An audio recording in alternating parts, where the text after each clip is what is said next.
Hello everyone, नमस्कार सभी को। कैसे हैं सब लोग? बहुत अच्छे होंगे। ठीक है गाइज, स्टार्ट करते हैं हम एक बहुत ही इंपॉर्टेंट हमारे इनकम टैक्स के टॉपिक का, पीजीबीपी। ठीक है, profits and gains from business and profession. PGBP जो है, अगर मैं बात करूं तो एग्जाम के अंदर जो इनकम टैक्स आपका 50 नंबर का है, उसमें काफी हद तक ये मान लीजिए आपके लिए 30% तक ये चैप्टर कवर होगा। 30% मतलब 15 नंबर के आसपास आपके लिए ये चैप्टर ओवरऑल जो टोटल इनकम का क्वेश्चन आता है वो हो गया, और अलग से भी क्वेश्चन पूछ सकते हैं। एमसीक्यूज के अंदर ये आपके लिए कवर होगा।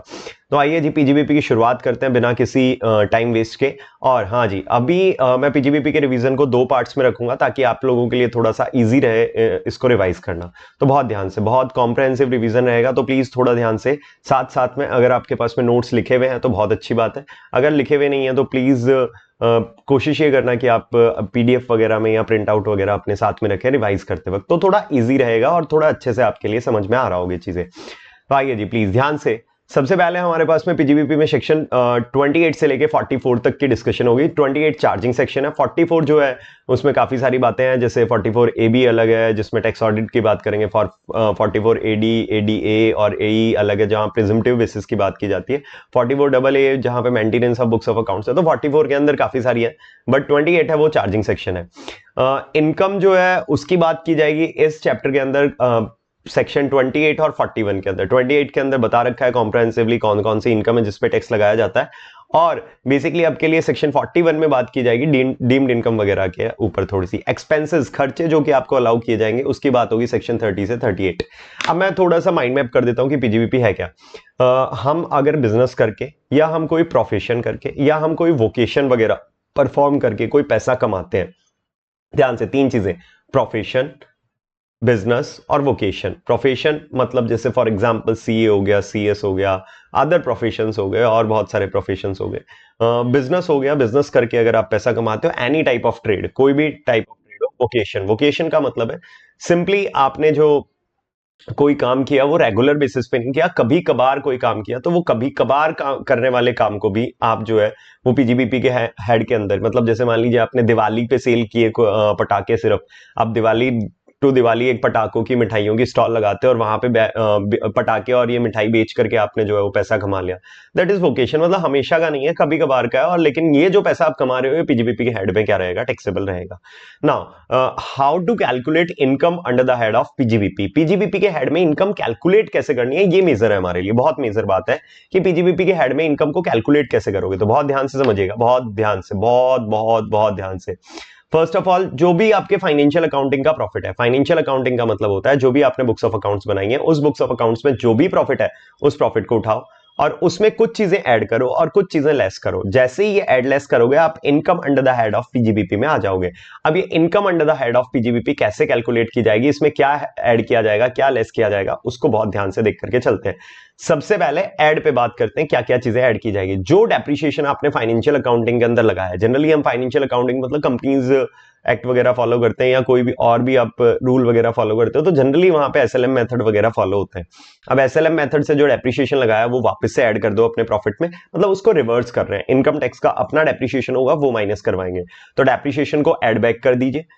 एक्सपेंसेस जो कि डिसअलाउड है under the head of PGBP, मतलब जिनको अलाउ नहीं किया जाएगा, जैसे एग्जांपल के तौर पे प्रोविजन हो गया, जैसे मेनली आपने पॉलिटिकल पार्टी को कोई एडवर्टीजमेंट के लिए पैसा दे दिया, वो हो गया। ठीक है, कोई इलीगल चीज के ऊपर खर्चा कर दिया, तो ये हो गया। ये सब चीजें अलाउ नहीं की जाएंगी आपको। जब आप आगे सेक्शन देखोगे तो कैश में 10,000 से ऊपर की पेमेंट हो गई, ये सब आपको अलाउ नहीं की जाएगी। तो अब ये अलाउ नहीं की जाएगी, तो ऐसे केस में आप क्या करोगे, इसको वापस से ऐड बैक कर दोगे। जो भी आपने जब प्रॉफिट निकाला होगा, जब आपने पीएनएल बनाया होगा, तो उस टाइम पे सारे खर्चे माइनस किए होंगे, ये प्रोविजन सब माइनस किया होगा, तो इसको वापस से ऐड बैक कर दोगे, तो डेप्रिसिएशन ऐड बैक हो जाएगा। Expenses disallowed under the head of PGBP, PGBP के हेड में जो खर्चे डिसअलाउ हुए थे वो वापस से ऐड बैक हो जाएंगे। और अगर कोई डीम्ड इनकम मानी जाती है, जो आप अकाउंटिंग में तो शो नहीं करते हो लेकिन यहां पे शो करते हो, जैसे साइंटिफिक रिसर्च के अंदर आपने एसेट बाद में बेच दिया तो फिर उसको इनकम मान लिया जाता है। ठीक है, ऐसे चीजें जो आप अकाउंटिंग में इनकम के तौर पे शो नहीं करते हो लेकिन यहां पे आपको इनकम के तौर पे शो करना पड़ेगा, ठीक है, वो आप यहाँ पे ऐड कर दोगे। डीम्ड इनकम 41 के अंदर भी दे रखा है, और फिर बेसिकली आईसीडीएस वगैरह भी इस पे बात करते हैं, बट हमारे लिए इंटर लेवल पे आईसीडीएस का कोई बहुत ज्यादा रेलिवेंस है नहीं। तो तीन चीजें बहुत ध्यान से, डेप्रिसिएशन ऐड कर देंगे, ठीक है, पीजीबीपी के अंदर कोई खर्चा जो डिसअलाउ हो रहा है वो ऐड कर देंगे, और कोई डीम्ड इनकम है तो वो ऐड कर देंगे, माइनस करवाएंगे क्या क्या, डेप्रिसिएशन सबसे पहले एज पर सेक्शन 32। सेक्शन 32 जो है इनकम टैक्स एक्ट का, उसके हिसाब से जो डेप्रिसिएशन कैलकुलेट होगा तो वो माइनस करवाओगे।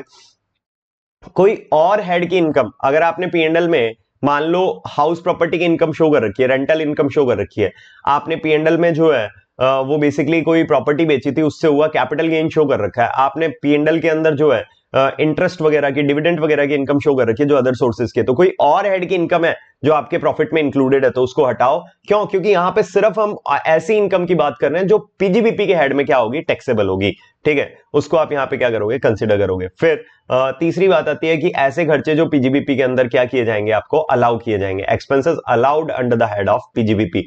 अब भाई आपको अगर अकाउंट्स में प्रोविजन मिल जाता है तो फिर बेड डेट का खर्चा जो आप प्रोविजन से एडजस्ट करते हो पीएनएल में नहीं डालते, लेकिन यहाँ पे प्रोविजन तो अलाउ होता नहीं है, तो बेड डेट क्या अलाउ हो जाएगा, जी हाँ, बेड डेट आपको अलाउ हो जाएगा।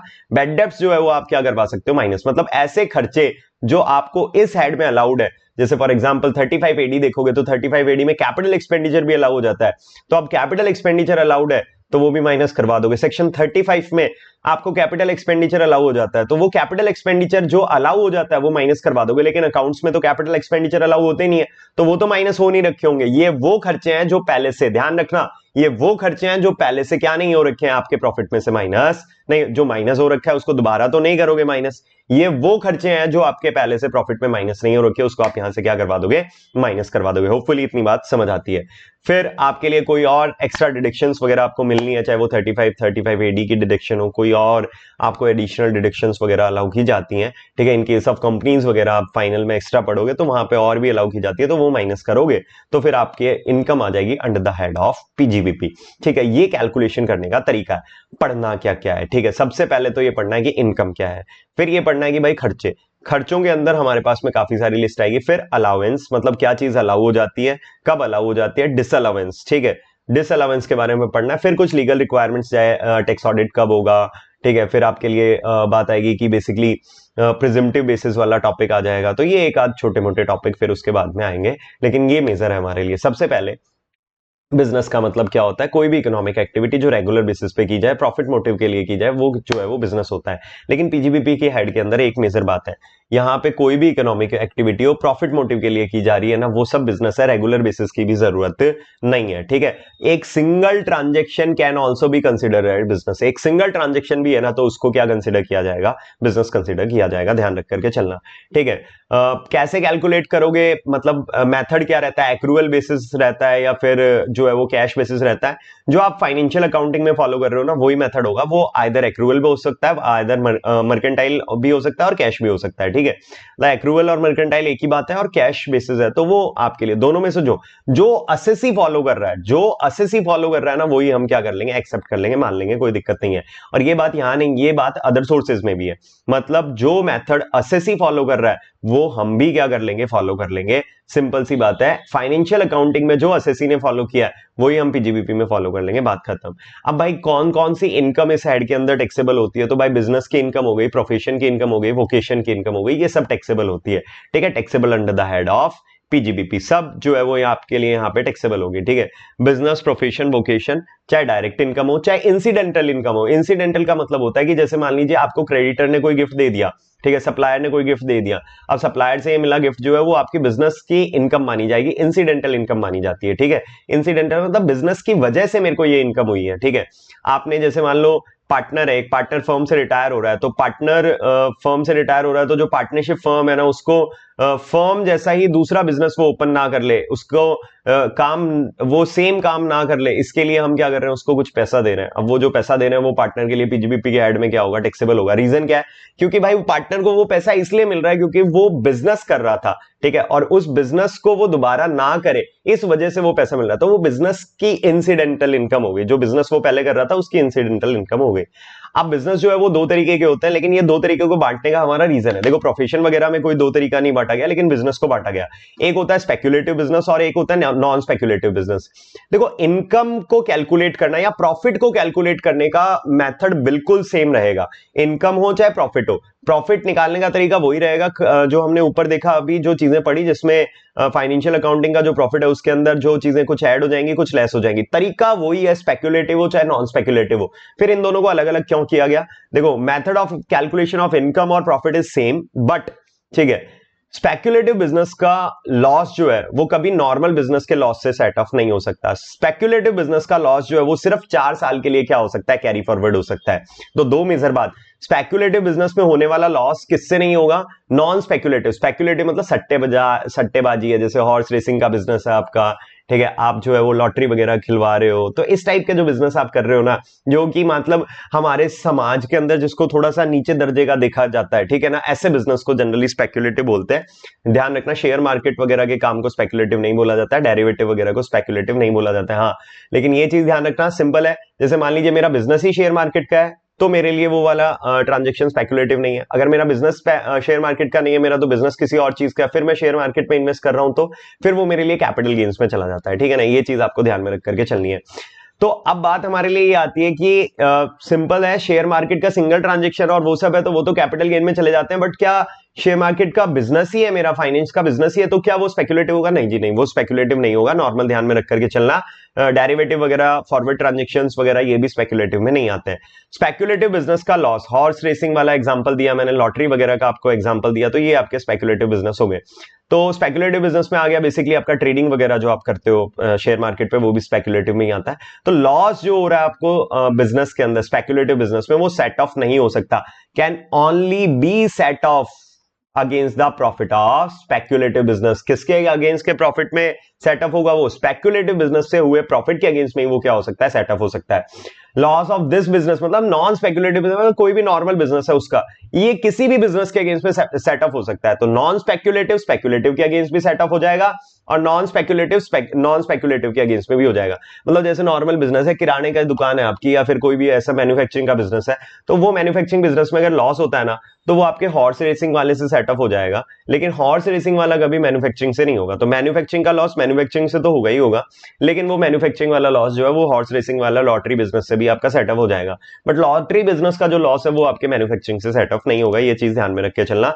4 साल तक कैरी फॉरवर्ड हो सकता है, और नॉर्मल बिजनेस के लॉस 8 साल तक कैरी फॉरवर्ड हो सकते हैं, ये चीज ध्यान में रख करके चलनी है। नाउ इन सब बेसिक बातों के बाद हमारे पास में शुरुआत होती है charging section, and that section is section 28, ठीक है। चार्जिंग सेक्शन से हम शुरुआत करते हैं बहुत ध्यान से। प्रॉफिट जो है वो मेनली अगर पार्टनरशिप की बात करें, जो जो मेजर पॉइंट है ना उन्हीं पे बात करेंगे। बहुत छोटे छोटे कुछ पॉइंट्स हैं, उनको भी मैं यहाँ पे डिस्कस नहीं करूंगा इतना ज्यादा, बट जो मेजर पॉइंट्स है उन्हीं को बात करेंगे। आप देख सकते हो कुछ मेजर पॉइंट है, फिर हमारे लिए खर्चों वाले सेक्शंस पे हम आ जाएंगे, लेकिन मेजर पॉइंट जो बेसिकली आपके लिए है, सबसे पहले पार्टनरशिप बिजनेस की बात कर रहे हैं, ठीक है, सेक्शन 28, जहां से बेसिक सी बात है आपके लिए क्वेश्चन बन सकता है, ठीक है, और जो इंपॉर्टेंट है बहुत ध्यान से। मेनली पार्टनरशिप बिजनेस में क्या है, पार्टनरशिप फर्म का जो प्रॉफिट है वो पार्टनरशिप फर्म का प्रॉफिट पीजीबीपी के हेड में टैक्सेबल होता है। इवन पार्टनर्स को भी अगर कोई पैसा मिलता है, चाहे सैलरी मिल रही हो, चाहे इंटरेस्ट मिल रहा हो, चाहे कोई कमीशन मिल रहा हो, पार्टनर्स को मिलने वाला पैसा भी पार्टनर्स के लिए in the head of PGBP he taxable होता है। लेकिन एक चीज, पार्टनर्स को मिलने वाला प्रॉफिट शेयर जो है वो पार्टनर्स के लिए टैक्सेबल नहीं रहता है, ठीक है, वो पार्टनर्स के लिए एग्जेम्प्ट रहता है। ये चीज आपको ध्यान में रख करके चलनी है। तो देखो सिंपल सी बात है कि प्रॉफिट जो हुआ वो फर्म के हेड में टैक्सेबल हो गया, फिर वो टैक्सेबल होने के बाद में पार्टनर्स में डिस्ट्रीब्यूट हुआ, तो डिस्ट्रीब्यूशन के बाद पार्टनर्स के लिए वो टैक्सेबल नहीं रहेगा। लेकिन प्रॉफिट बांटने से पहले भी आपने पार्टनर को कुछ दिया होगा, क्या? इंटरेस्ट, सैलरी, कमीशन, बोनस, कुछ भी दिया होगा प्रॉफिट बांटने से पहले पार्टनर को, तो वो चीजें पार्टनर के हैंड्स में क्या रहेंगी? टैक्सेबल रहेंगी। ये ध्यान में रखना, under the head of PGBP, under the head of PGBP profit is taxable in hands of firm. It can be distributed among partners. The profit share received partners are exempt in hands of partners. लेकिन salary, commission, interest or any remuneration include all salary, commission but does not include interest. ठीक है, ध्यान रखना, by any partner is taxable under the head of PGBP. कौन से heads में taxable होगा? PGBP में। आप देख सकते हो एग्जांपल, फर्म का प्रॉफिट है 5 लाख, पार्टनर की सैलरी है 2 lakh, but as per income tax act only 1,50,000 is allowed to pay as salary to partner. लेकिन इनकम टैक्स के हिसाब से भाई 2 लाख नहीं दे सकते आप, पार्टनर को सैलरी 1.5 लाख ही दे सकते हो, मान लो ऐसा है। तो ऐसे केस में भाई फर्म का प्रॉफिट कितना हो गया आफ्टर सैलरी, 3.5 लाख हो गया। अब पार्टनर की इनकम कितनी होगी, पार्टनर की इनकम ध्यान रखना पूरी 2 लाख नहीं होगी, सैलरी मिली तो 2 लाख है, लेकिन भाई फर्म को खर्चा कितना अलाउ हुआ था, 1.5 लाख, उतनी ही पार्टनर के, जितना फर्म को खर्चा अलाउ हुआ था ना, उतनी ही पार्टनर के हैंड्स में क्या रहेगा, टैक्सेबल रहेगा। होपफुली इतनी बात समझ आती है, डन है भाई। फर्म का प्रॉफिट है मेनली आपके लिए 5 लाख का, पार्टनर की कैपिटल है 10 लाख, हमें उसे 15% का इंटरेस्ट ऑन कैपिटल देना है, but as per income tax 12% का इंटरेस्ट ऑन कैपिटल ही अलाउड है। तो भाई खर्चे के तौर पे फर्म को कितना इंटरेस्ट अलाउ होगा, 1,20,000, लेकिन वैसे ही फिर जब टैक्सेबिलिटी आएगी इन हैंड्स ऑफ पार्टनर, तो फिर भाई पार्टनर्स के हैंड्स में टैक्सेबिलिटी कितनी होगी, 1,20, तो खर्चा 1,20 अलाउ होगा, तो 5 लाख में से 1,20 माइनस किया, 380 किसके लिए टैक्सेबल हो गया, फर्म के लिए टैक्सेबल हो गया। वहीं पे अगर हम बात करें तो पार्टनर्स के हैंड में फिर वो 1.5 लाख टैक्सेबल नहीं होगा, मिला 1.5 लाख है लेकिन टैक्सेबल 1,20 होगा, क्यों, फर्म को डिडक्शन भी कितने की मिली थी, 1,20 की मिली थी। होपफुली डन है। एक और इंपॉर्टेंट पॉइंट ये डिस्कस किया था, ए बी सी है, बी रिटायर हो जाता है, कंटिन्यूइंग पार्टनर ए और सी जो है वो बी को सेम बिजनेस ना करने के लिए 5 लाख रुपए देते हैं। अब बी को ये सेम बिजनेस ना करने के लिए जो 5 लाख दिया गया है वो कहां टैक्सेबल होगा, under the head of PGBP taxable होगा। ये बातें आपको शायद समझ आती है। एबीसी आर पार्टनर्स है, बी रिटायर होता है, 10 lakh to transfer a software taken in name of B, ठीक है, 10 लाख रुपए दिए गए क्योंकि हमने जो है वो बी के नाम से एक सॉफ्टवेयर लिया था, लेकिन ये सॉफ्टवेयर वगैरह ये सब चीजें जो है वो बेसिक सी बात है, कैपिटल असेट है, और कैपिटल असेट है तो कहां टैक्सेबल होगा, बी के लिए कैपिटल गेन्स में टैक्सेबल होगा। होपफुली डन है।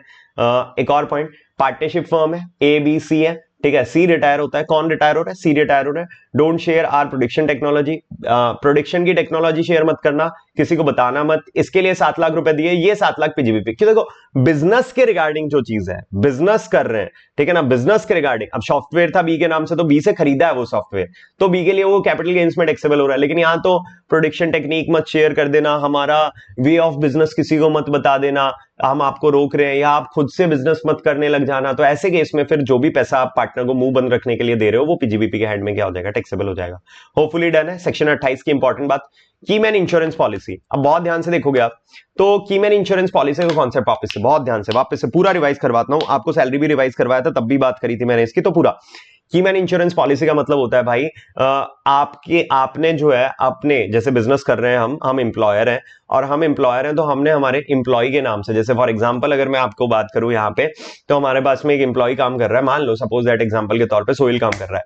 अब सोहेल हमारे पास में काम कर रहा है तो सोहेल बहुत इंपॉर्टेंट है यार, ठीक है, सारे काम वो मैनेज कर रहा है, तो हमने क्या किया उसके नाम से कि यार कहीं गायब हो जाए तो दिक्कत हो जाएगी, तो एक काम करते हैं इसके नाम से क्या ले लेते हैं, एक इंश्योरेंस पॉलिसी ले लेते हैं, कीमैन इंश्योरेंस पॉलिसी हमने उसके नाम से ले ली।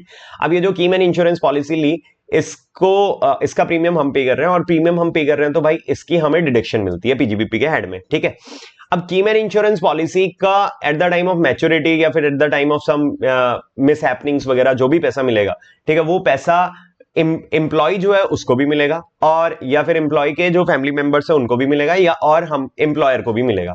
अब एम्प्लॉय को जो पैसा मिल रहा है वो एम्प्लॉय के लिए under the head of salary taxable होगा, एम्प्लॉयर को जो पैसा मिल रहा है वो उसके लिए कहां टैक्सेबल होगा, under the head of PGBP taxable होगा, ठीक है। ये हमारे लिए यहाँ पे पॉइंट आता है। अगर मान लो एम्प्लॉय का वो पैसा सैलरी के एड में टैक्सेबल ना हो पाए तो फिर वो आपका अदर सोर्सेज में टैक्सेबल होता है, ये पॉइंट आपके लिए यहाँ पे आते हैं। हाँ, लेकिन जो प्रीमियम पे किया गया है उसका डिडक्शन मिल जाएगा क्या, जी हाँ, उसका डिडक्शन मिल जाएगा, कोई दिक्कत नहीं है, ठीक है। सेक्शन 36 में keyman insurance policy generally taken by employer, keyman insurance premium is allowed as deduction under the head of, deduction के तौर पे मिल जाएगा कीमैन इंश्योरेंस प्रीमियम।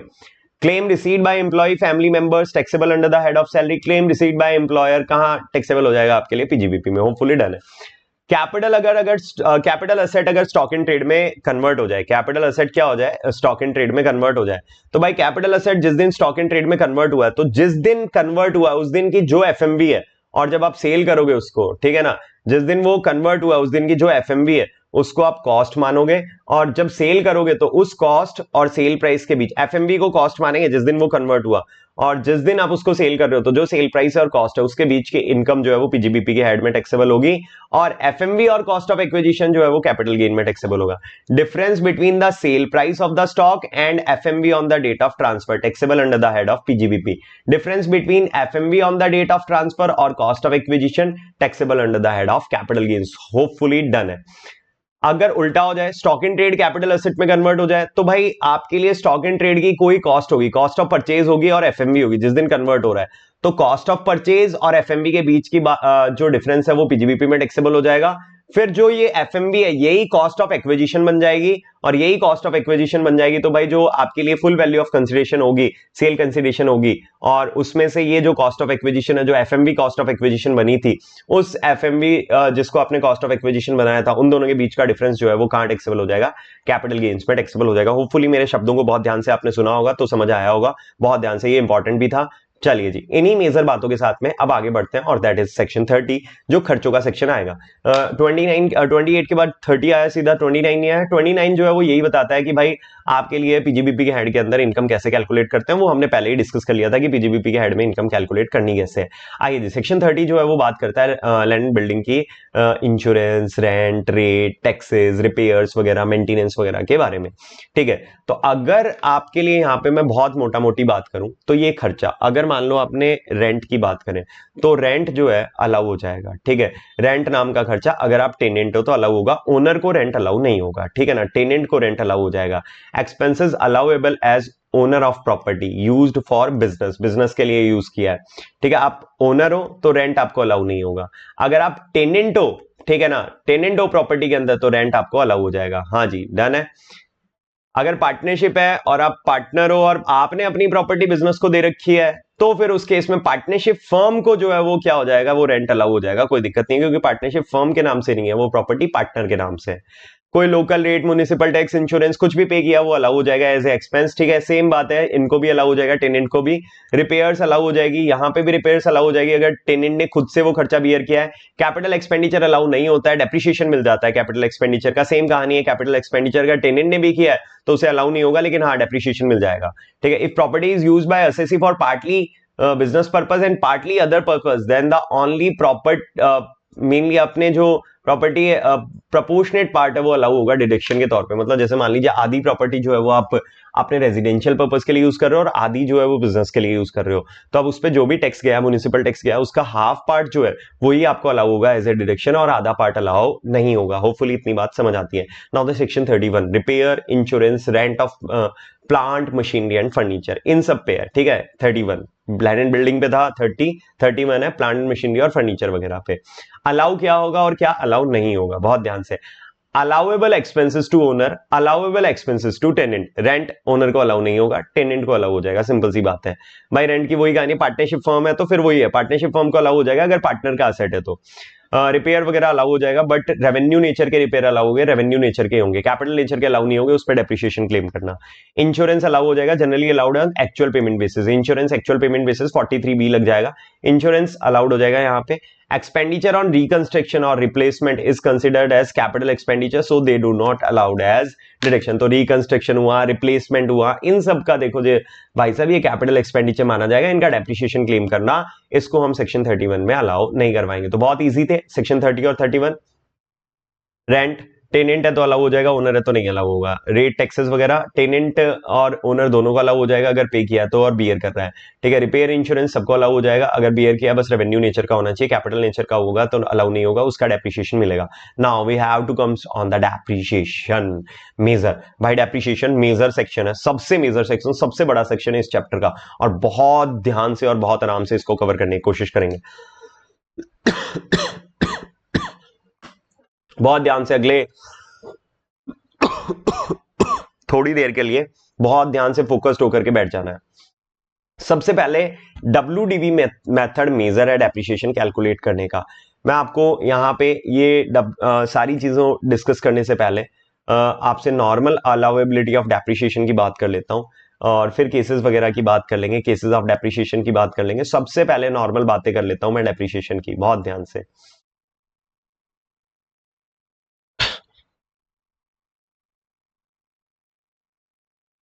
भाई देखो, सबसे पहले income taxable under the head of PGBP है, तो ओनर जिसने, बेसिक सी बात है, जो प्रॉपर्टी को चाहे लेट आउट भी करे, चाहे प्रॉपर्टी को वो लेट आउट भी करे तो भी ओनर को ही क्या मिलेगा, डेप्रिसिएशन मिलेगा, चाहे फर्नीचर हो चाहे कुछ भी हो।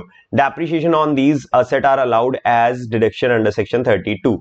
अगर मान लीजिए अदर सोर्सेज है, owner of the asset does not have business, business वगैरह नहीं है लेटिंग आउट वगैरह का, ठीक है, बिजनेस वगैरह नहीं है उसका लेटिंग आउट का, लेटिंग आउट का बिजनेस है। देखो याद करना आप, मैं ये बात यहां से याद दिला रहा हूं आपके हाउस प्रॉपर्टी में।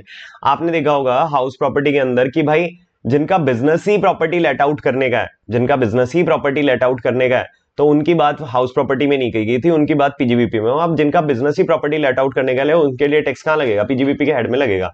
तो होपफुली इतनी बात तो शायद आपको समझ आती है। अब बात ये है यहाँ पे कि ये कहना क्या चाह रहा है, कहना ये चाह रहा है सिंपल सा कि अगर जिनका बिजनेस लेट आउट का है तो भाई उसके लिए क्या होगा कि जो भी डेप्रिसिएशन है प्रॉपर्टी का वो उसे ही अलाउ होगा, क्योंकि उसकी जो इनकम है वो कहाँ टैक्सेबल होगी, आपके इसी हेड में क्या होने वाली है, पीजीबीपी के हेड में टैक्सेबल होने वाली है। फिर बात आती है भाई सिंपल सी बात है, क्या ओनर को तभी डेप्रिसिएशन मिलेगा जब वो इनकम पीजीबीपी के हेड में टैक्सेबल हो रही है, ऐसा नहीं है। अगर इनकम अदर सोर्सेज में, अब अदर सोर्सेज में कब टैक्सेबल हो जाएगी, भाई बिजनेस भी नहीं है, हाउस प्रॉपर्टी में भी टैक्सेबल नहीं हो पा रही, क्योंकि हाउस प्रॉपर्टी में सिर्फ जो है वो बिल्डिंग के केस में होती है। अगर बिल्डिंग और मेनली मान लीजिए आपने फर्निश्ड हाउस है तो फिर उस केस में वो वहां टैक्सेबल नहीं होगा। पीजीबीपी में इसलिए नहीं होगा क्योंकि हमारा बिजनेस नहीं है। तो क्या फिर हमें रेंट की इनकम टैक्सेबल हो जाएगी, क्या डेप्रिसिएशन नहीं मिलेगा, मिलेगा डेप्रिसिएशन, लेकिन डेप्रिसिएशन मिलेगा कहां पे, उसकी बात ये बता रहा है। फिर डेप्रिसिएशन आपको सेक्शन 57 के हिसाब से मिलेगा, कहां से मिलेगा, 57 मिल जाएगा डेप्रिसिएशन। लेकिन अब अदर सोर्सेज में इनकम कैलकुलेट करोगे तो 32 के हिसाब से तो मिल नहीं सकता, कहां मिलेगा, 57 के हिसाब से। अगर इनकम हाउस प्रॉपर्टी में टैक्सेबल होती है तो कोई डेप्रिसिएशन आपको नहीं मिलेगा, ये चीज आपने देखा भी था। क्यों, क्योंकि भाई आपको 30% का फ्लैट डिडक्शन दे दिया जाता है। अब डेप्रिसिएशन से रिलेटेड मैं पहले कुछ कॉमन बात कर लेता हूं, फिर डब्ल्यूडीबी ब्लॉक वगैरह की बात करेंगे। ब्लॉक वगैरह तक प्रॉपर समझाता हूं, पहले बहुत ध्यान से समझ करके चलना। First of all depreciation charge करना कंपलसरी है। पहली बात, डेप्रिसिएशन चार्ज करना क्या है, कंपलसरी है, कोई ऑप्शन आपको नहीं दिया गया।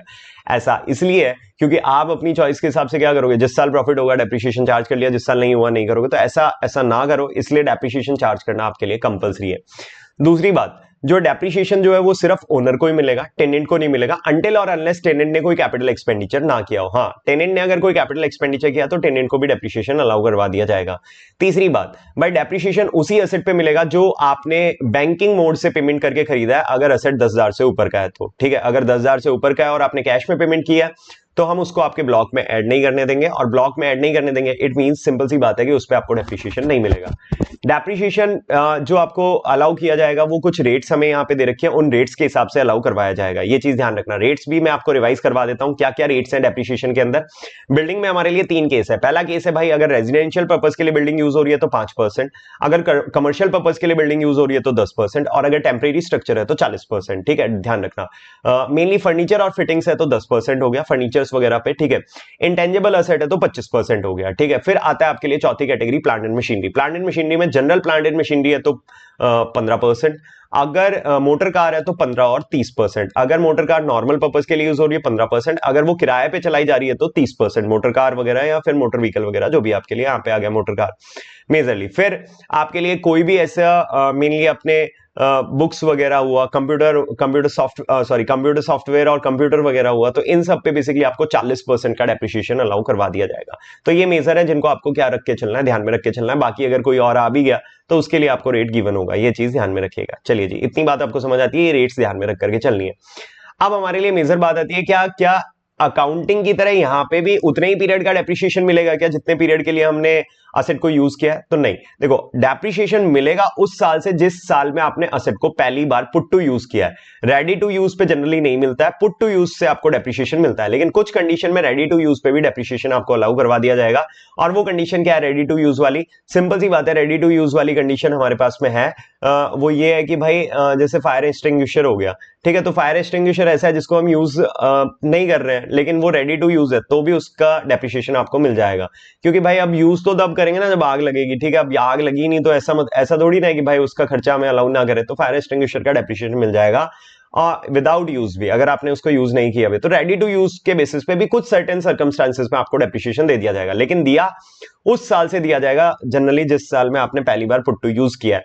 अब इंपॉर्टेंट बात है कि पुट टू यूज जो है वो अगर किसी भी ईयर में 180 दिन से ज्यादा है तो पूरे साल भर का डेप्रिसिएशन मिल जाएगा।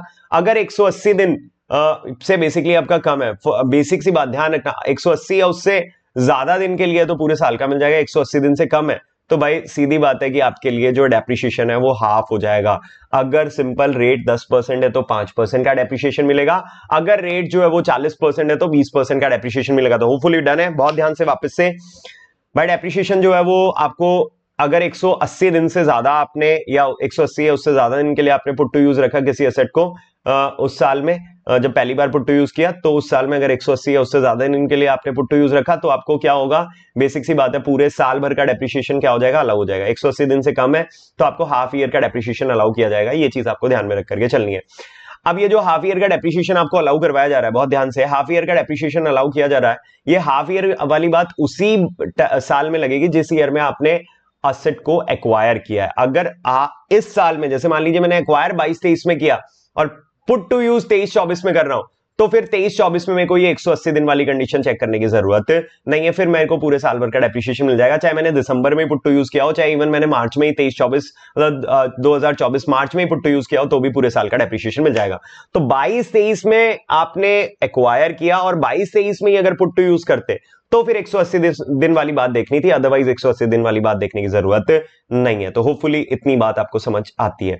अब ध्यान से, ब्लॉक ऑफ असेट क्या होता है। देखो सिंपल सी बात है कि WDV मेथड है तो हम यहां पे ब्लॉक सिस्टम फॉलो करते हैं। SLM मेथड में ब्लॉक सिस्टम नहीं लगता है। WDV मेथड में क्या फॉलो किया जाता है, आपका ब्लॉक सिस्टम फॉलो किया जाता है। अकॉर्डिंग टू ब्लॉक सिस्टम, बहुत ध्यान से, according to this block system होता क्या है उसको ध्यान से समझ के चलिएगा। इसके अंदर सबसे पहले, जैसे मान लीजिए आज आपने शुरू मेनली आपके लिए फर्स्ट डे है ईयर का, तो 1 अप्रैल 2023 को जो भी आपके असेट की ब्लॉक वैल्यू है, ठीक है, उसको उठा लिया हमने यहाँ पे, ठीक है, असेट की जो भी क्या है ब्लॉक वैल्यू, जितने भी हमारे जितने भी अमाउंट का असेट है, हाँ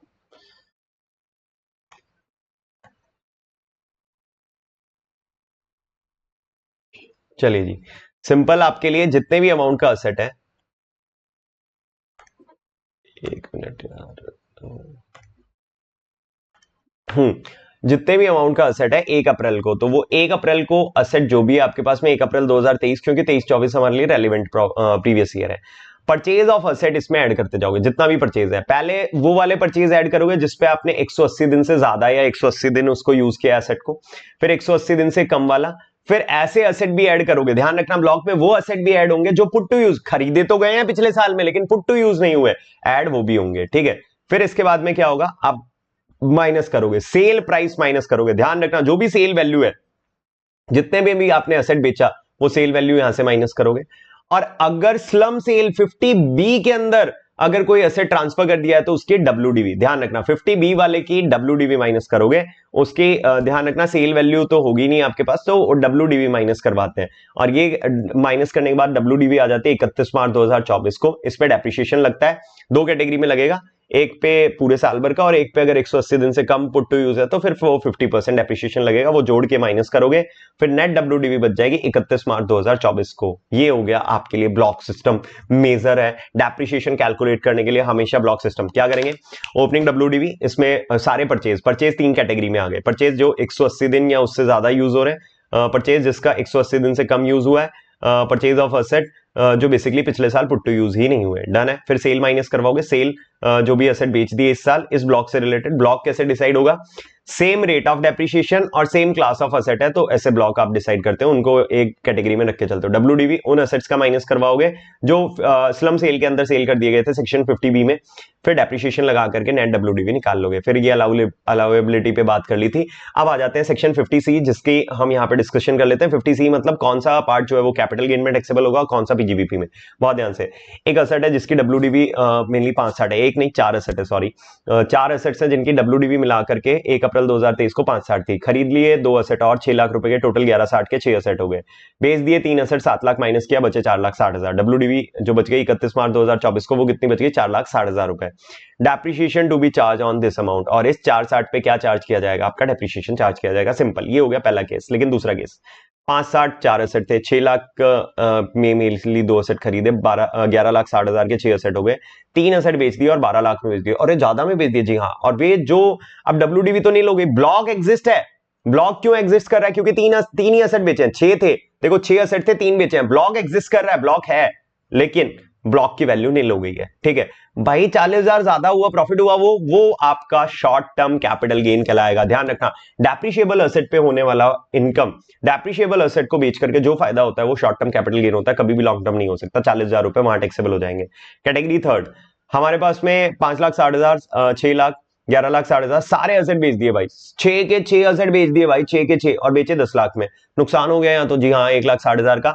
और यहाँ ब्लॉक सीज टू एग्जिस्ट कर गया। देखो, आप कुछ बच्चे बोलेंगे केस नंबर फर्स्ट और थर्ड तो सेम है, अरे सेम नहीं है, यहाँ 6 एसेट थे, 3 बेचे हैं, तो ये डब्ल्यूडीवी बच गई, डब्ल्यूडीवी। लेकिन यहां तो डब्ल्यूडीवी बचाओगे किसकी, कुछ एसेट ही नहीं है ब्लॉक में, तो भाई जो 160 है वो पूरा का पूरा नुकसान है, और वो शॉर्ट टर्म कैपिटल लॉस के तौर पे क्या हो जाएगा, बेसिकली आपको अलाउ करवा दिया जाएगा कैपिटल गेन्स के अंदर। अलाउ करवा दिया जाएगा मतलब या तो इस साल कोई होगा आपके पास में लॉन्ग टर्म या शॉर्ट टर्म गेन, उससे एडजस्ट कर दो, नहीं है तो फिर भाई अगले सालों में क्या कर दो, कैरी फॉरवर्ड कर दो, 8 सालों तक कैरी फॉरवर्ड होता रहेगा।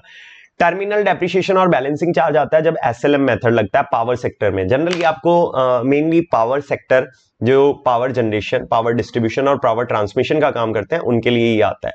ठीक है, ध्यान से, फिर इसके बाद एडिशनल डेप्रिसिएशन पे भी बात करूंगा, लेकिन पहले ये समझ लो। तो ये जो पावर सेक्टर एसएलएम वाले हैं ना भाई, एसएलएम वालों के लिए एक बात है कि आपके लिए एक बार में एक ही असेट पे क्या लगता है, सिंपल सी बात है, डेप्रिसिएशन लगता है। मतलब एसएलएम पे असेट वाइज डेप्रिसिएशन लगता है, वहां ब्लॉक सिस्टम नहीं चलता है। ठीक है, वहां पे असेट वाइज लगता है। अब एक है जिसकी कॉस्ट है 10,00,000, उसमें से डब्ल्यूडीवी माइनस कर दिया आपने 7,00,000 की। ठीक है, सॉरी मेनली एक असेट, सॉरी एक असेट जिसकी कॉस्ट है 10,00,000, आज 1 अप्रैल 2023 जब ये ईयर शुरू हुआ तो उसकी डब्ल्यूडीवी है 7,00,000 रुपए की।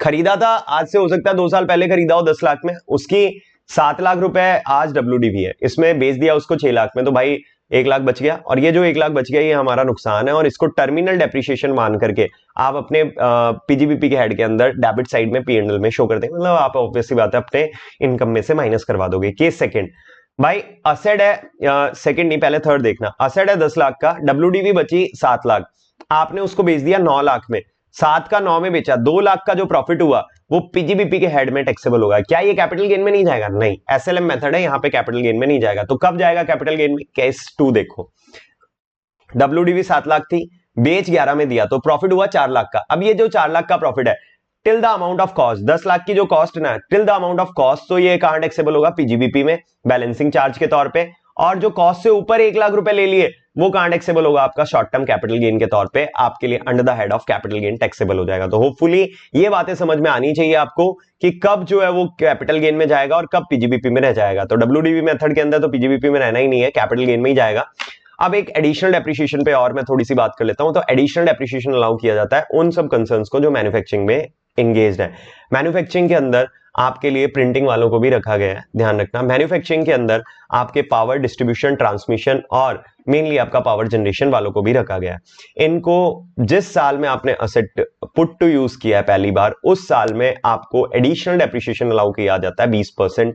ठीक है, ध्यान रखना, आपको एडिशनल डेप्रिसिएशन अलाउ करवाया जाता है, एडिशनल डेप्रिसिएशन जिस साल में आपने पुट टू यूज किया। लेकिन ये असेट जो है वो नए होने चाहिए, सेकंड हैंड नहीं होने चाहिए, ये आपके लिए यहाँ पे कंडीशन है। ये असेट आपके फैक्ट्री में यूज होने वाले असेट होने चाहिए, ये असेट जो है वो बेसिकली आपके ऑफिस में यूज होने वाले नहीं होने चाहिए। ठीक है, ये आपके लिए मेजर कंडीशन इस सेक्शन की है, ध्यान रखना। जैसे मोटर व्हीकल नहीं होने चाहिए, मोटर व्हीकल है तो उस पर आपको नहीं मिलेगा। ये मशीन्स वगैरह हमारे लिए होनी चाहिए जो हम हमारे फैक्ट्री में यूज कर रहे हैं। ऑफिशियल पर्पज के लिए अगर कोई असेट आपने खरीदा है तो उस पे आपको एडिशनल डेप्रिसिएशन नहीं मिलेगा। 20% आपको एडिशनल डेप्रिसिएशन पहले साल में अलाउ करवाया जाता है। जैसे मान लो कोई प्लांट एंड मशीनरी है, उस पे 15% मिल रहा है, तो 15 प्लस 20 35% का डेप्रिसिएशन पहले साल आपको मिलेगा। ठीक है, ये मैन्युफैक्चरिंग कंसर्न को बेनिफिट देने के लिए है। लेकिन एक और इंपॉर्टेंट बात, एडिशनल डेप्रिसिएशन सिर्फ और सिर्फ आपको तभी अलाउ होगा जब आपने ओल्ड टैक्स रिजाइम को ऑप्ट किया है। न्यू टैक्स रिजाइम को अगर, भाई दिमाग की बत्ती जला लेना, ठीक है, न्यू टैक्स रिजाइम को अगर आपने ऑप्ट किया है तो आपको एडिशनल डेप्रिसिएशन नहीं मिलेगा। ये चीज आपको ध्यान में रख करके चलनी है। एडिशनल डेप्रिसिएशन के रिगार्डिंग एक बात भी होगी यहाँ पे, अगर मैं शो कर देता हूं।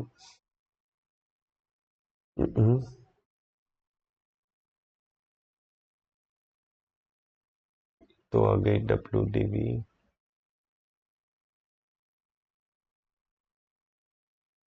हाँ, ये एग्जांपल है जो मैं आपको शो करता हूं, जो बेसिक सी बात है आपके एडिशनल डेप्रिसिएशन का। ध्यान से समझिएगा, मैंने अभी तक जो डिस्कस किया वो एडिशनल डेप्रिसिएशन के बारे में। दोबारा से 20% का रेट रहेगा, manufacturing concern, power distribution, transmission वालों को, प्रिंटिंग वालों को भी मिल जाएगा, उनको भी मैन्युफैक्चरिंग में कंसिडर किया जाता है। ठीक है, होपफुली डन है इतना, बोलो हाँ। चलिए जी आगे बढ़ना।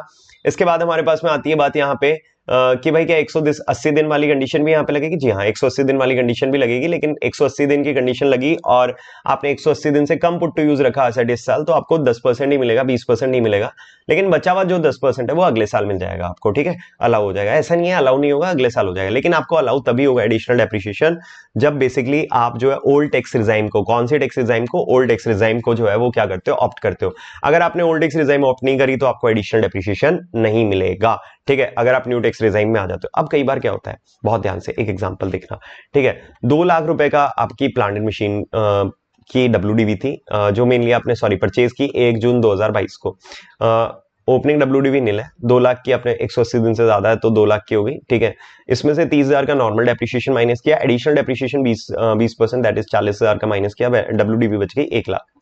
नाउ बिजनेस इनकर्ड लॉस, अब बिजनेस में लॉस हो गया, बिजनेस में लॉस हो गया तो भाई क्या होगा आपके लिए? So the depreciation of 70,000 is carry forward to the next year. इसको क्या कर देंगे आप? नेक्स्ट ईयर कैरी फॉरवर्ड कर दोगे। अब अगले साल 22-23 की बात है ये, अगले साल क्या हुआ? 23-24 में बिजनेस ने ऑप्ट कर लिया 115 बीएससी। अब 115 बीएससी ऑप्ट कर लिया तो जो अनअब्सॉर्ब डेप्रिसिएशन है इसमें 70,000 में 40,000 रुपए इंक्लूड है। अब इस साल ये 70,000 रुपए आप अपने प्रॉफिट, बिजनेस में जो प्रॉफिट होगा उससे एडजस्ट करवाओगे ना। ये जो अनअब्सॉर्ब डेप्रिसिएशन है इसको क्या करवाओगे? इस साल जो बिजनेस में प्रॉफिट होगा उससे माइनस करवाओगे। लेकिन ध्यान रखना जो माइनस होगा वो basically now the unabsorb depreciation is reduced by 40,000 that is additional depreciation.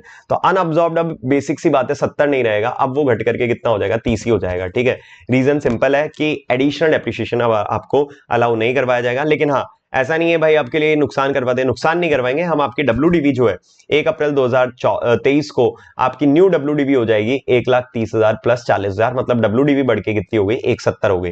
जो डब्ल्यूडीवी पहले कितनी थी? 130 थी, उसको बढ़ा दिया 40,000 से, लेकिन हम आपको एडिशनल डेप्रिसिएशन सेट ऑफ नहीं करने देंगे। होपफुली इतनी बात शायद आपको समझ आती है एडिशनल डेप्रिसिएशन के रिगार्डिंग। नाउ इतना पढ़ने के बाद अब हमारे पास में आ जाती है भाई cost of acquisition, mainly actual cost, जो आप बेसिक सी बात है कैसे कैलकुलेट करेंगे इन केस ऑफ डेप्रिसिएशन, क्योंकि इसी एक्चुअल कॉस्ट पे आपको क्या मिलता है? डेप्रिसिएशन मिलता है। यही एक्चुअल कॉस्ट है जो आपके ब्लॉक में ऐड होती है और फिर आपको क्या मिलता है? इस पे डेप्रिसिएशन मिलता है। तो यही एक्चुअल कॉस्ट कैसे कैलकुलेट की जा सकती है, इसको ब्लॉक में कैसे ऐड करते हैं हम, इस पे अब हम बात करके चलेंगे। बहुत बहुत बहुत ध्यान से फोकस करेंगे इस पे। सबसे पहले परचेज प्राइस ऑफ असेट, जो भी परचेज प्राइस है, जितने में भी खरीदा है भाई, उसमें जो फ्रेट जो भी लगे हैं वो सब ऐड कर दो। रेडी टू यूज बनाने में जो भी खर्चा हुआ वो ऐड कर दो। Interest up to the date of put to use, जब तक उसको पुट टू यूज नहीं किया उस दिन तक का इंटरेस्ट ऐड कर दो। कोई टैक्सेस जिसका क्रेडिट आपको नहीं मिलेगा वो ऐड कर दो। कोई सब्सिडी ग्रांट्स वगैरह मिले हैं तो वो क्या करवा दो? माइनस। ये आ गई आपकी एक्चुअल कॉस्ट। लेकिन ध्यान रखना, अगर कोई भी असेट आपने खरीदा paying more than the 10,000 from any mode other than banking mode is not capitalised while calculating actual cost. Actual cost calculate करते वक्त आप उसको कैपिटलाइज नहीं कर पाओगे। अब आइए जी, stock converted into capital asset. Stock अगर कैपिटल असेट में कन्वर्ट हुआ, कॉस्ट ऑफ स्टॉक थी 8 lakh, FMV on the date of conversion है 10 लाख, तो भाई 2 लाख जो है वो बेसिक सी बात है कि आपके लिए प्रॉफिट और टैक्सेबल ड्यू टू कन्वर्जन के वजह से जो है वो क्या हो गया? बेसिकली आपके लिए टैक्सेबल हो जाएगा। तो स्टॉक जो है वो आपने जैसे ही कैपिटल एसेट में कन्वर्ट किया तो ये 2 लाख रुपए आपके लिए प्रॉफिट हो जाएगा और आपके पीजीबीपी के हेड में क्या हो जाएगा? एक सेकंड, व्हाट हैपेंस यार। चलिए जी, ध्यान से, आपके लिए पीजीबीपी के हेड में ये 2 लाख टैक्सेबल हो जाएगा क्योंकि अब वो कैपिटल एसेट में कन्वर्ट हो गया है। और जो बेसिकली आपके लिए एक्चुअल कॉस्ट हो जाएगी डेप्रिसिएशन के लिए वो कितनी हो जाएगी? 10 लाख हो जाएगी। ये चीज आपको ध्यान में रख करके चलनी है। देखो, कन्वर्ट हुआ है कैपिटल एसेट में तो डेप्रिसिएशन कैसे मिलेगा? अरे उस एसेट को यूज तो बिजनेस के लिए ही कर रहा हूं मैं, ठीक है ना। एसेट को यूज तो क्या कर रहा हूं? बिजनेस के लिए ही कर रहा हूं। जैसे मान लीजिए मेरा एक बिजनेस था, कार शोरूम था, फिर मैंने क्या किया कि एक काम शुरू किया कि यार इन कार को बेचने के साथ साथ में मैं रेंटल पे भी देना शुरू कर देता हूं। तो जो मेरे कार शोरूम में गाड़ियां पड़ी थी उसमें से 10 कार जो है वो मैंने क्या कर दी? अपने स्टॉक से निकाल के मेरे कैपिटल एसेट में कन्वर्ट कर दिया। वैसे कैपिटल एसेट होता नहीं है कार, एग्जांपल मेरा थोड़ा गलत हो जाएगा बट एक बार को मान लीजिए, ठीक है, मैंने उसको कैपिटल एसेट में कन्वर्ट कर दिया। अब जैसे ही मैंने उनको कैपिटल एसेट में कन्वर्ट किया तो सिंपल सी बात है कि भाई मेरे लिए यहाँ पे जो कार है वो कार स्टॉक से कन्वर्ट हो गई एसेट के अंदर, नॉर्मल एसेट पे। तो अब मेरा जो कन्वर्जन हुआ है जिस दिन, तो जितने में वो कन्वर्ट हुआ है उसके बीच में जो भी प्रॉफिट हुआ है वो प्रॉफिट क्या हो जाएगा, टैक्सेबल हो जाएगा, और फिर वही एक्चुअल कॉस्ट मान ली जाएगी जितनी एफएमवी थी उसकी, कन्वर्जन के टाइम पे जो एफएमवी थी उसी को एक्चुअल कॉस्ट मान लिया जाएगा। आगे देखना, अगर असेट रिसीव हुआ है गिफ्ट या फिर इनहेरिटेंस में या फिर किसी प्रीवियस ओनर से मिल रहा है, तो जो भाई प्रीवियस ओनर के लिए कॉस्ट थी, जैसे फॉर एग्जांपल जो प्रीवियस ओनर के लिए कॉस्ट थी उसी को आपके लिए कॉस्ट ऑफ एक्विजिशन माना जाएगा, बट जितने पीरियड के लिए प्रीवियस ओनर ने होल्ड किया उतने का डेप्रिसिएशन माइनस करवा देना। 1/4/2019 को प्रीवियस ओनर ने असेट को एक्वायर किया, cost of previous owner 5 lakh थी, रेट ऑफ डेप्रिसिएशन है 15%। अब 1 अप्रैल 2023 को असेट जो है वो गिफ्ट कर दिया प्रीवियस ओनर ने टू असेसी को, तो असेसी के लिए कॉस्ट क्या होगी, 5 लाख, और 1 अप्रैल 2019 से लेकर के 1 अप्रैल 2023 मतलब 4 साल हो गए, ये 4 साल का 31 मार्च 2023 तक का डेप्रिसिएशन आप क्या करवा दोगे, माइनस करवा दोगे। अगर कोई सेकंड हैंड असेट आप परचेज कर रहे हो, तो भाई सेकंड हैंड असेट परचेज करने के केस में आपके लिए मेनली ये देखा जाएगा, जो एओ होता है, असेसिंग ऑफिसर होता है, वो ये चेक करता है कि आपका कहीं इंटेंशन ये तो नहीं है कि टैक्स लायबिलिटी को कम करे, और अगर ये इंटेंशन है तो फिर एओ डिसाइड करेगा कॉस्ट ऑफ एक्विजिशन क्या होगी with the help of joint commissioner. Joint commissioner की हेल्प लेके एओ डिसाइड करेगा कि कॉस्ट ऑफ एक्विजिशन क्या होगी। डन है। फिर बात आती है हमारे लिए, कई बार हम एक असेट बेचते हैं और फिर उसको रीएक्वायर कर लेते हैं ताकि हम हायर प्राइस पे रीएक्वायर कर लें और हमारे लिए क्या हो जाए, बेसिकली ज्यादा डेप्रिसिएशन हमें मिलने लग जाए। लेकिन ऐसे ही प्रैक्टिसेस को रोकने के लिए, जैसे मान लो A transfer property to B, WDV on the date of transfer ये है, ट्रांसफर की है 560 में, रीएक्वायर्ड कर ली प्रॉपर्टी 5 लाख में। अब क्या बोल रहा है, actual price paid for reacquisition, actual price paid for reacquisition कितनी, 5 lakh. WDV on the date of transfer, WDV कितनी थी, 4,40,000। इन दोनों में से जो लोअर है उसी को एक्चुअल कॉस्ट माना जाएगा। तो एक्चुअल प्राइस आपने 5 लाख पे करी, लेकिन WDV 4,40,000 थी, तो एक्चुअल कॉस्ट कितनी हो जाएगी, 440 हो जाएगी। तो होपफुली डन। ये सब प्रैक्टिस आपकी गलत है और इन प्रैक्टिस को नलिफाई करने के लिए ये सारे रूल लेकर के आए गए। असेट पहले बेचा गया और फिर उसको रेंट पे ले लिया आपने, ठीक है ना। आपको ही, आप देखो ये प्रैक्टिसेस कर ही क्यों रहे हो, ताकि आप अपना जो है या तो डेप्रिसिएशन या मेनली अपना खर्चा बढ़ा सको। इन प्रैक्टिस को इनकम टैक्स डिपार्टमेंट रोकना चाहेगा किसी ना किसी तरीके से। ए ने क्या किया है, ए ने सेल किया है बी को, बी बायर है, और WDV ऑफ ए जो है वो बेसिकली बी के लिए कॉस्ट हो जाएगी। अब बी ने वापस से ये असेट, एक्चुअल में असेट मूव हुआ ही नहीं है, असेट पड़ा है ए के पास, बस एक डॉक्यूमेंट बनाया गया, एक सेल डीड बनाई गई, ए ने सेल कर दिया बी को, बस ये हुआ। WDV है 55 लाख की, कॉस्ट ऑफ असेट है 60 लाख का, ट्रांसफर प्राइस है बेसिकली आपके लिए 66 लाख की।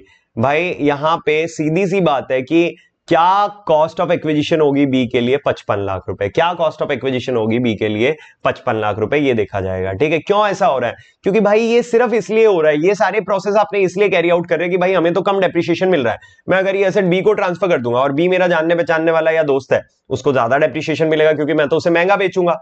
तो भाई सीधी बात है, ऐसे केस में फिर आपके लिए जो है वो आपका एक्चुअल कॉस्ट जो है बेसिकली मेनली आपके लिए सेलर ऑन रेंट के लिए वो 55 लाख रुपए जो WDV है, जो उसके लिए एक्चुअल कॉस्ट मानी जाएगी, वो WDV मानी जाएगी आपने जब असेट ट्रांसफर किया था उस टाइम पे, आपकी ऐसी प्रैक्टिसेस को रोकने के लिए। Building previously property assessee use for the business purpose, now use for the business purpose. भाई पहले मेरी पर्सनल प्रॉपर्टी है, अब मैंने उसको बिजनेस पर्पस के लिए यूज करना शुरू कर दिया, तो जो भी कॉस्ट ऑफ बिल्डिंग है उसमें से डेप्रिसिएशन माइनस कर देंगे उतने पीरियड का जितने पीरियड के लिए वो मेरी पर्सनल प्रॉपर्टी थी। ठीक है, depreciation up to the date it was used by the assessee for any other purpose. Hopefully done है। इंटरेस्ट, मेजर बात है भाई इंटरेस्ट की। Interest on the loan taken for acquisition of asset, interest paid up to the date of put to use तक का interest है तो वो तो कैपिटलाइज हो जाएगा, एक्चुअल कॉस्ट में जुड़ जाएगा, बाद में वो रेवेन्यू एक्सपेंडिचर के तौर पे आपके प्रॉफिट में से क्या हो जाएगा, माइनस हो जाएगा। Actual cost of WDV in case of business is exempt earlier, पहले एग्जेम्प्ट था, now income of that business is taxable under the head of PGBP। 35 AD में ऐसा हो सकता है, पहले 35 AD मिल रहा था, अब नहीं मिल रहा। SEZ 10AA में ऐसा हो सकता है कि भाई पहले आप SEZ वगैरह में थे और आप को एक्सपोर्ट कर रहे थे और आपको 100% जो है वो प्रॉफिट टैक्स फ्री हो रहा था, लेकिन अब टैक्सेबल हो रहा है। तो आपके लिए WDV कैसे निकाली जाएगी, जो भी एक्चुअल प्राइस होगी आपके असेट की, उसमें से जितने साल तक वो आपका यूज हुआ है वहां पे उतने साल का क्या माइनस कर दोगे, डेप्रिसिएशन। और कोई रिवैल्यूएशन का अगर आपने इफेक्ट वगैरह दे रखा है तो वो रिवैल्यूएशन का इफेक्ट भी नलिफाई करोगे, बची हुई वैल्यू को क्या माना जाएगा, आपका कॉस्ट ऑफ एक्विजिशन माना जाएगा। होपफुली डन है भाई। ये कुछ एग्जांपल्स एक दो यहाँ पे दे रखे हैं, उसको आप देख लोगे। अब आ जाइए, WDV क्या निल हो सकती है, जी हाँ बिल्कुल हो सकती है। पहला, when sale value of the asset is more than the WDV of block, ऊपर केस नंबर सेकंड है जो मैंने आपको बता रखा है। तीसरा, जहां सारे एसेट बेच दिए, ऑब्वियसली बात है WDV क्या हो जाएगी, नल। इस केस में तो ब्लॉक ही एग्जिस्ट नहीं करेगा। क्या सेट ऑफ कैरी फॉरवर्ड हो सकता है डेप्रिसिएशन का? अनलिमिटेड ईयर तक हो सकता है, ठीक है। आप अगले सालों में आने वाले इनकम में से इसको माइनस करवा सकते हो, लेकिन भाई सीक्वेंस जो है वो ध्यान रखना थोड़ा सा। अनलिमिटेड ईयर्स के लिए ये आपका कैरी फॉरवर्ड हो सकता है, इसको हम क्या बोलेंगे, अनअब्सॉर्ब डेप्रिसिएशन के नाम से जान के चलेंगे।